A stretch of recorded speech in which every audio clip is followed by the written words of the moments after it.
कश्मीर में रहते हुए उसने अफवाज इंडिया को नाकू चने चुकाए और उनको उनका रहना महाल कर दिया।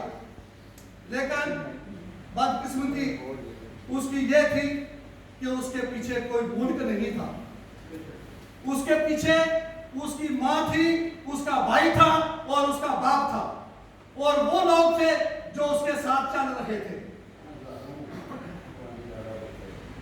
उसके बाद कुछ अर्से गुजरने के बाद कुरान वाली का भाई जो है उसको शहीद कर दिया गया।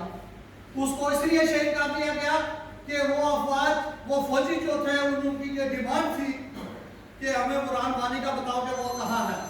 उसने बोला कि मैं अपनी जान तो दे सकता हूँ, लेकिन मैं अपने भाई का आपको पता नहीं बता सकता कि वो भाई मेरा कहाँ है। और उसने अपनी जान जो है वो कश्मीर के राह शहादत के लिए पेश कर। तो मेरे दोस्तों, ये उन कश्मीरियों की दास्तानें हैं।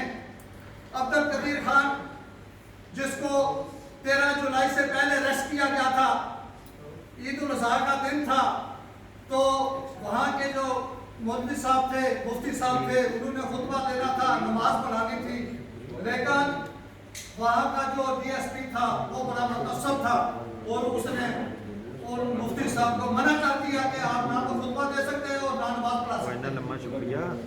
इसी एमओ पे कुछ अर्से बाद ये चूंकि सिलसिला तारीख का चल चुका था, जलसा हुआ और उसमें अब्दुल कदीर नामी जो कश्मीरी नौजवान था, उसने बड़ी जोशीली और जज्बे से तकरीर की, जिसकी आज हमें जरूरत है।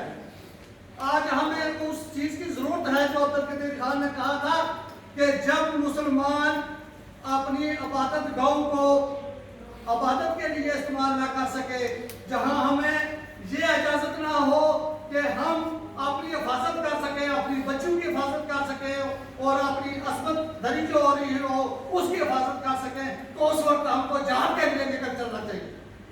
जहाद के लिए हमें अपने आप को पेश करना चाहिए।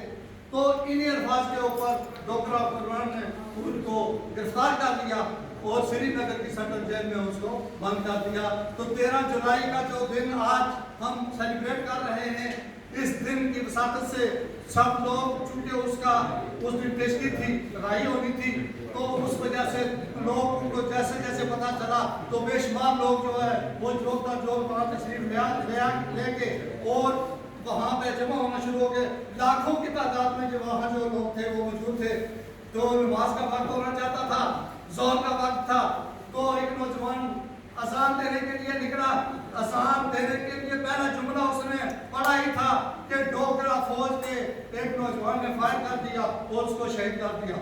तो मेरे दोस्तों, अजान के 17 जुमले पूरे करने के लिए उन कश्मीरी मुजाहिदीनों ने अपनी जान के नजराने पेश किए और एक से एक बढ़कर अजान देने के लिए खड़ा होता रहा और आखिर 22 लोगों ने अजान मुकम्मल की और अपनी जानों को अल्लाह ताला की राह में पेश कर दिया।